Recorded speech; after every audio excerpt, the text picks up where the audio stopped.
hacen sólidos y persistentes como soldados. Sin la verdad no funciona el escudo de la fe, ni opera la espada del Espíritu. Déjeme recalcar esto, que esto está sumamente importante. Escuchen nuevamente. En la verdad yace la fuerza a la hora de la prueba. A la hora de la prueba. Escúcheme esto. La tentación y el ataque, la razón, escúcheme, la razón, la tradición, los credos y filosofías se quiebran bajo la presión de la vida. Es decir, usted es un gran filósofo, o usted es un gran tradicionalista, usted es un gran razonable. Bueno, la razón, la tradición, mucha gente que vive es de razones y de tradiciones, y los credos y la filosofía se quiebran frente a la tentación. ¿Qué le estoy diciendo? Que la gente que no tiene la verdad frente a la tentación no tienen armas para decir no, para sostenerse, para mantenerse y no quebrarse frente a las oportunidades que son presentadas por parte de las tinieblas. Entonces, cuando estamos en la verdad, que la verdad acá es Cristo, entonces tenemos toda la fuerza, toda la capacidad para decir no. Pablo en una ocasión dijo: todo me es lícito, mas no todo me conviene. Entonces tenemos sentido de conveniencia. No porque me destruye, no porque me pierdo, no porque me gano el infierno por eso. Sencillamente sentido de conveniencia. Y luego no me edifica. Y luego no me dejaré dominar de ello. 3 acciones que Pablo mostró para no caer en pecado, por estar en la verdad. Ahora, caído, del hombre caído en el pecado, más horrendo o más degradante de este mundo, seguimos siendo justos como lo es Dios. Voy un momento acá, que creo que pasé algo, ¿no? Ok, déjeme chequear que sí. Creo que pasé en la página que no es. Debemos tener claro que la verdad no se va a ceñir a nosotros. Escúcheme esto. Nosotros tenemos que ceñirnos con la verdad. El término ceñir tiene que ver con la disposición, con el interés, el esfuerzo particular que se toma de conocer la verdad de Dios para salir de la ignorancia. La verdad es el arma que Dios nos ha dado y que está en contraste con la ignorancia, elemento que Satanás utiliza como arma para tratar de destruir a la iglesia. Hay muchos creyentes que viven atados en un área por no conocer la verdad. Jesús dijo: y conoceréis la verdad, y la verdad os hará libre. En el área donde podemos estar atados. Es decir, una vez que nosotros hemos sido libres en el Espíritu, sí, fuimos libertados en el Espíritu porque conocimos la verdad. Que la verdad es que estábamos en pecado, que íbamos rumbo al infierno, que hay un cielo y que hay un infierno, que ya hay una salvación. Conocimos esa verdad, se despertó en nosotros fe, depositamos la fe ¿en quién? En el autor y consumador de esa. Entonces fuimos libres espiritualmente, pero hay otras áreas las cuales tenemos que conocer para ser libres en esas otras áreas. Y ahí estamos hablando del alma de nosotros y estamos hablando del cuerpo. En el espíritu ya somos libres, no hay problema, pero en el alma hay muchas áreas que necesitamos ser liberados, cada uno de nosotros. Ahora, no vamos a ser liberados por una mera oración y porque yo en esa oración te transfiero mi ADN. No se deje caer, no se deje engañar por esa mentira. Tiene que conocer la verdad en esa área y que se le ilumine para que usted pueda ser libre. La verdad es el arma que Dios nos ha dado y que está en contra de la ignorancia, elemento que Satanás utiliza como arma para tratar de destruir a la iglesia. Nótese, ¿para tratar de qué? Tratar de destruir, señores, no para destruir. Yo escucho con tristeza a algunos predicadores cuando ellos hablan de Mateo 24 y hablan, y si fuera, es decir, el texto cuando dice que viene una tribulación tan fuerte, que si no fuera cortado, aún a los escogidos podrían ser arrasados o arrastrados acá. Si fuera posible, dice el texto, pero la gente no ve ese si fuera posible.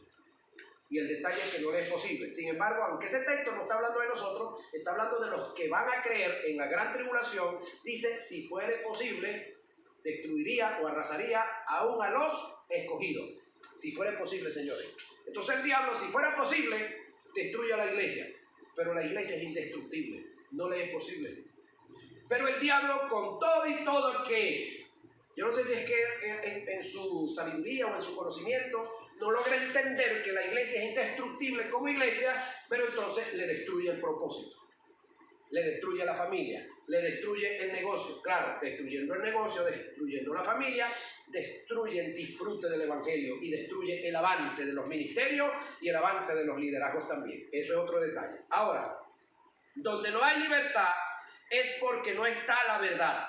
Donde no está la verdad, no hay conocimiento. Donde no hay conocimiento, no hay visión. Donde no hay visión, no hay iluminación. Donde no hay iluminación, no hay revelación. Y donde no hay revelación, no está la palabra. Y donde no está la palabra, señores, no está Dios. No está Dios. Ahora, todo lo contrario, esto se revierte. Esto es un principio recíproco. Donde está la palabra, está Dios. Hay revelación. Donde hay revelación, hay iluminación. Donde hay iluminación, hay visión. Donde hay visión, hay conocimiento. Donde hay conocimiento, está la verdad. Y la verdad nos hace libres. Amén. Amén. Ok, muy importante tener esto en claro. Por causa de esto, es indispensable que tomemos la responsabilidad y la decisión de ceñirnos con la verdad para librar las batallas que se nos presenten. Ahora, ¿quién se va a ceñir con la verdad? Usted y yo. Pastor, ¿la tenemos? Sí, pero necesitamos ceñirnos y vivirla para poder disfrutar el evangelio. Ahora, la coraza de justicia. ¿La qué? Coraza de justicia. Efesios capítulo 6, verso 14. Hay quienes conjeturan que la justicia, cuando es aplicable al versículo, tiene que ver con la vida de pureza y rectitud que debe tener todo creyente por causa de su relación con Dios. Con dicha posición estoy en desacuerdo por algunas razones que voy a mencionar.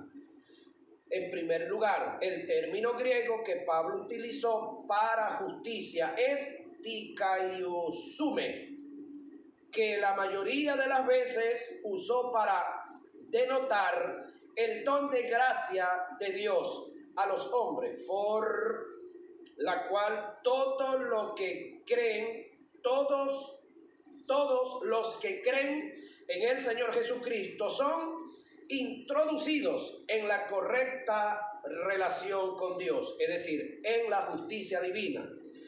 Esta justicia es inalcanzable, escuche esto, por obediencia o la ley o por cualquier otra condición que no sea la fe en Cristo. Afirmar que dicha justicia como arma es referente a la conducta es estar en total contraste con el término desde el punto de vista etimológico.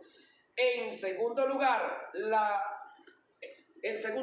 si vestirme de justicia depende de una conducta intachable en este implemento de la armadura que equivale a la coraza, estaríamos siempre desarmados. La coraza de justicia, cuando es aplicable al vestirse, se debe entender como la persuasión en la posición que el creyente debe tener del nivel de justicia en relación a Dios. Es entender y aceptar que la misma naturaleza de justo que está en Dios está en Él. Es decir, la misma posición que Dios tiene como justo está en nosotros. ¿Por qué razón? Porque la justicia que se colocó en mí es de Él. Es decir, verdad paralela. La fe que tú tienes es la misma fe que Él tuvo para venir. Es la misma fe que Él tuvo para hacer. Hoy, para hacer lo que hizo, que hoy se ve y se palpa, y lo trajo de lo que no se veía, pero en su mundo, de la cosmogonía, ya existía, ya era una realidad. Entonces, Él, a través de la fe, la trajo. Esa fe que Él tiene es la misma que tú tienes. Entonces, la justicia que Él tiene es la misma que tú tienes. La justicia, que no es la santidad. Una cosa es la justicia y otra cosa es la santidad. De todos modos, este tema lo vamos a ampliar en una materia denominada justicia divina. Este tema de justicia divina nunca se lo he oído a otro ministerio que no sea este ministerio de enseñanza. No sé si hay otro que lo tenga. Es un tema que tiene que ver con nuestro espíritu. Ahora, la misma justicia que está en Dios está en Él, es decir, en nosotros. Por causa de la impartición de la justicia, y que dicha posición debe mantenerla latente en la fe. Escúcheme esto. Lo otro es que esa posición de justicia que yo tengo no la adquirí por orar, por ayunar ni por vigilar. Es algo que se me imputó. Ahora, la palabra imputar es un término médico que tiene que ver con lo antónimo de amputar. Usted va al hospital, tiene problema en un dedo y entonces se lo amputan, se lo cortan y botaron el dedo. ¿Cómo se llama eso? Amputar. Imputar es todo lo contrario. ¿Sí? Ahora, la justicia que está en usted no fue sino imputada por el Espíritu Santo. Es decir, el día que usted recibió a Jesús, usted recibió también la justicia divina. Es parte de los premios que venían en la cajita feliz de la salvación, al igual que la santidad del Espíritu. Es decir, la santidad para ser arrebatado, Pastor Rafael, no se consigue orando, ayunando y vigilando. La santidad para ser arrebatado, la santidad de la cual la iglesia ha sido premiada para el arrebatamiento, ya la iglesia la tiene. Por lo tanto, si Jesús viene hoy, toda la iglesia, escúcheme, toda la iglesia va a ser arrebatada. Pero pastor, ¿tiene que ver la santidad práctica con la imputada? No, son dos santidades. Hay tres santidades para nosotros. Así como la salvación para nosotros se dio y se está dando y se dará en tres pasos. La salvación para nosotros fue un suceso, así, el día que yo confesé a Jesús. La santidad en mi espíritu fue un suceso. La salvación en el alma, señoras y señores, es un proceso. Y ese es el que duele yo. Porque tú vas a tener toda la oportunidad de pecar y tú vas a tener que decirte no. Y vas a tener que dejar que esa oportunidad pase. Y decía un amigo mío que los hombres tenemos dos tipos de arrepentimiento. Uno, cuando tenemos la tentación al frente y decimos no. Lo arrepentimos, no aceptamos, no voy a caer. Y después que el chance pasó, después que la oportunidad pasó, entonces decimos, wow, pelé ese boche. Es decir, se arrepiente de no haber caído, ¿no? Se ríen algunos, ¿verdad? Yo no sé qué se están recordando por ahí. Wow, pelé ese boche. Es preferible que tenga esos dos arrepentimientos, que después tenga un arrepentimiento por haber caído ahí y entonces perdió o el trabajo, o la salud, o el hogar, o el dinero, o el negocio que tenía. O perdió el derecho a ejercer el ministerio, en el caso, o el liderazgo, en los que están en el liderazgo y ministerio. Entonces, en el caso de la justicia es algo que fue imputado sobre nosotros. En el caso de la santidad para la salvación, fue imputada para con nosotros. Es decir, la iglesia no necesita estarse preparando para el arrebatamiento. La iglesia ya está preparada para ser arrebatada. La iglesia. El detalle es que tenemos un montón de gente junto con nosotros, entre nosotros, que no son iglesia. Entonces, esos son los que se van a quedar. Y no es que se quedaron porque estaban en pecado. Escúcheme esto. Y sí. ¿Cómo? Ya va, explíqueme eso. ¿Se quedaron porque estaban en pecado, sí o no? Sí, se quedaron porque estaban en pecado, no porque estaban cometiendo pecados. Esa sí la entendieron, ¿verdad? Algunos sí, otros no. Pero bueno, los que se quedaron es porque no eran iglesia, señoras y señores. Y el que no es iglesia está en pecado. Ya, así de sencillo. No tiene como fundamento a Juan 3:18. El que en él cree, es decir, son incrédulos, no es condenado. Mas el que no cree, ya ha sido condenado. ¿Por qué es condenado? Porque no cree. Entonces, sencillamente, los que se van a quedar, o los que se queden, o los que se quedaron después del arrebatamiento, es por una sencilla razón. ¿Cuál? Eran incrédulos, no eran iglesia, estaban entre nosotros, pero no eran de nosotros. Ahora, la justicia que está en Dios está en nosotros. Por causa de la imputación de la justicia, y que dicha posición es una posición espiritual, debe mantenerla latente en la fe. El vestirse con la coraza de justicia es entender y aceptar por fe que por muy bajo, sí, o degradante que sea la condición de pecado en la que hayamos caído, por causa de eso dejaremos de ser santos ante la presencia de Dios, pero no dejaremos de ser justos. Ahora, yo voy a hablar con los papás aquí que me van a entender, los papás y las mamás. Pregunto, un supuesto negado, ¿sí? Su hijo o su hija decide un día descarrilarse desde el punto de vista social, y su hijo, que es tremendo varón, tremendo hermano, tremendo hombre, decide meterse homosexual. Dije supuesto negado. Pregunto, ¿deja de ser hijo suyo el hijo suyo que se metió homosexual? No. Y usted lo va a publicar por las redes, este bandido, este delincuente, este vagabundo, ¿usted lo va a hacer por las redes? No. Muy bueno eso. La hija suya, supuesto negado, determina un día meterse a narcotraficante, ¿sí? Y se pone a vender por ahí, se pone de mula a vender, o se pone a producir, a fabricar, o cualquiera de esas. ¿Deja de ser hija suya? No. Biológicamente hablando. Ahora, ¿usted la va a publicar por las redes, que esto, que otro, que tal para allá? No.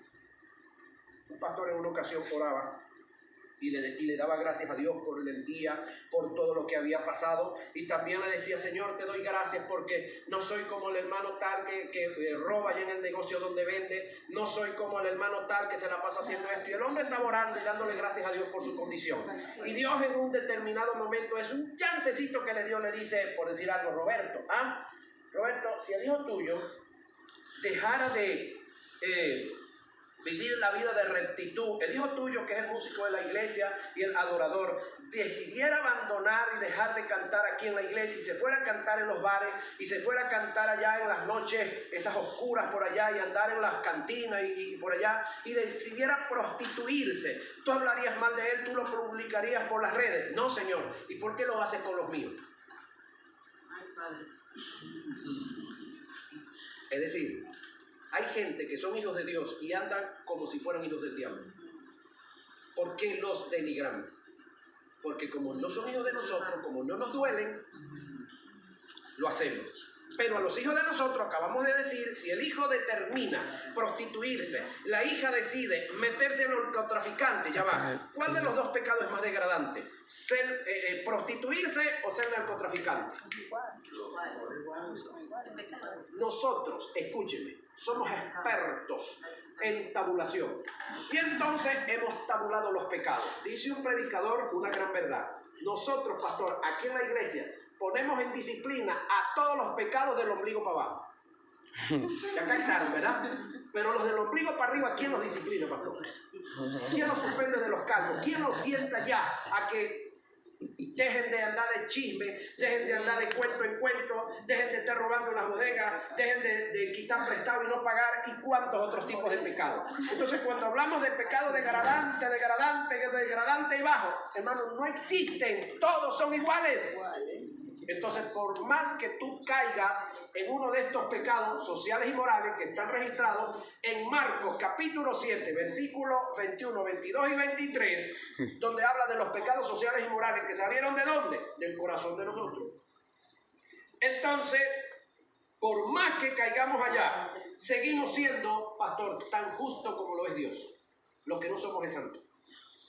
Entonces, una cosa es la santidad práctica, otra cosa es la santidad imputada del Espíritu, y otra cosa es otra cosa es la justicia divina. La justicia tiene que ver con lo espiritual que ya está en nosotros por imputación. Y la santidad del Espíritu fue por imputación.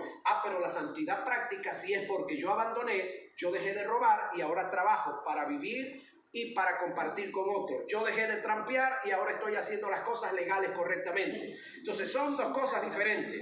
El vestirse con la coraza de justicia es entender y aceptar por fe que aunque hayamos caído, ahora sí, en el pecado más horrendo que no hay y más degradante, que todos son horrendos y todos son degradantes de este mundo, seguimos siendo justos como lo es Dios. Lo que no somos es santos si caemos en cualquier pecado. Ahora, el vestirse con la coraza de justicia es entender y es aceptar por fe que el pecado afecta la santidad, mas no la justicia. ¿Sí? El pecado afecta la santidad y afecta el propósito, mas no la justicia. Debemos mantener en claro que hay dos tipos de santidad: la santidad posicional, la del espíritu, y la santidad práctica. Cuando yo caigo en pecado social y moral, ¿cuál de las dos santidades estoy afectando? ¿Cuál de las dos? La práctica, porque caí en práctica de pecado, pecado de comisión. Ahora pregunto yo, ¿quién de nosotros todos los días o cada 2 días o semanalmente no pasa y cae en pecado de omisión? A ver, levanten la mano, a ver. A eso no vinieron hoy. Todos nosotros, todos los días, o una vez a la semana, o una vez al mes, pasamos y caemos en pecado de omisión, pero no de comisión. Pero cuando caemos en pecado de comisión, ¿qué debemos de hacer? ¿Tenemos un abogado? Pregunto. ¿Una persona que comete un delito deja de ser un ciudadano? No. Cometió un delito, violó una ley, como se dice vulgarmente, se tragó la luz. ¿Sí? ¿Qué debe de hacer? Acudir a la justicia para ser tratado, para ser judicializado, y luego de ser judicializado, pasar al otro lado. Si hay que pagar la multa, pagar la multa. Si hay que pagar 2, 3, 4, 5 años de cárcel, pagarlo. Después que usted pagó la deuda, la cárcel, pregunto, ¿sigue siendo deudor del mismo delito? No, pero una persona que está en la cárcel no deja de ser un ciudadano. Lo que pasa es que es un ciudadano que violó las leyes, y como las violó tiene que asumir, pagar. Entonces nosotros como cristianos, cuando caemos en uno o varios o algún pecado, no dejamos de ser cristianos. Somos cristianos, pero en ese momento estamos en condición de pecados. ¿Estamos aquí? ¿Qué tenemos que hacer? Reconocer que pecamos. ¿Qué tenemos que hacer? Confesarlo. ¿Qué tenemos que hacer? Apartarnos. ¿Qué tenemos que hacer? Si hay que sentarse por el castigo, 2 meses, 1 mes, 2 años, el tiempo que deleguen ahí de disciplina, hay que pasarlo. Porque no dejamos de ser cristianos. Lo que dejamos fue de ser santos, no dejamos de ser justos. Disculpe que nos pasamos un poquitico, no me di cuenta, no me dieron seña. Nos vemos en nuestra próxima hora de clase. Ya